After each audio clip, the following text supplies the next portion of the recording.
Okay, in this video I will talk about interpolation in MATLAB. Remember from our lecture notes, we introduced the mathematics involved in the linear interpolation. So let's try to give a simple example and apply it in MATLAB. So in our typical example, we are talking about the yield curve, and basically we have the yields with the corresponding different maturities, as you can see, like 0.2 years and 0.25 years. This corresponds to 3 months basically, and half year, and so on.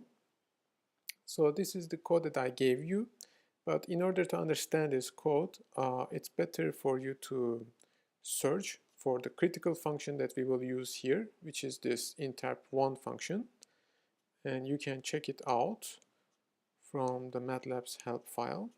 Just click on, and actually you can type interp and it will show up this function here. You can click on it and you will see the syntax. So in the most basic version, which we are just trying to do the basically linear interpolation, we can see the example directly. You can notice that it has some x domain for this given function sine of x in this example, and the user is interested to interpolate at a finer sampling over the range of x. A finer sampling here means the increments are smaller, so we are interested in filling more points in between the given ones, okay? And you can see that this is done at this finer sample of points, which is defined in this x of q, xq. So now let's look back to our example. I have written some code for you here, which is exactly the same as what we have in the presentation.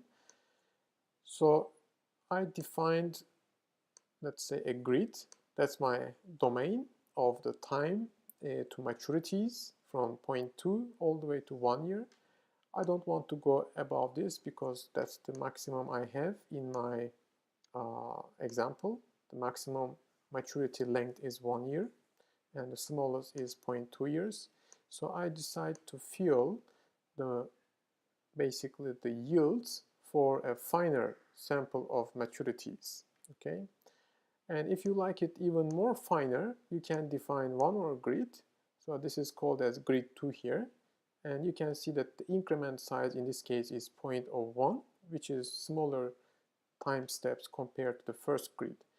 So to compare these two, we can do it for both cases. Use our interpolation function. Input first, what's your x domain? That's our maturities. What's the y domain? These are the yields, right? And then we want to sample. In other words, we want to interpolate the missing points, which is coming from this finer grid. And you can actually choose the method that you will use. For the moment, we are only interested in the linear interpolation.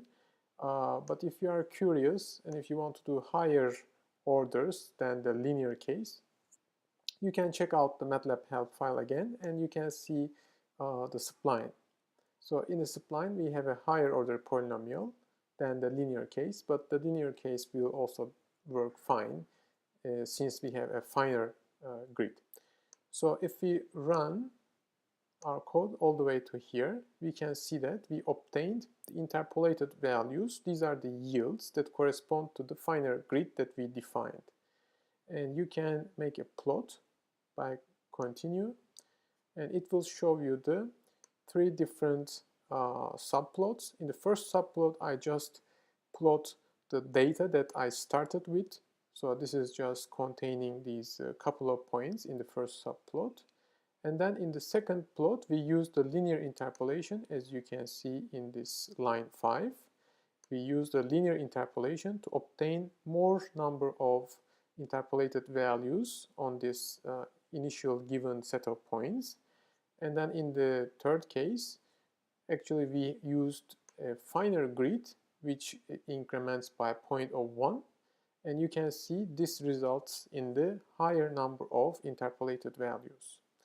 So here the other part of the other codes here are mostly speaking for making our plot looking nicer. For example, we can change the marker size, we can change the font size of the x-axis and y-axis labels, etc.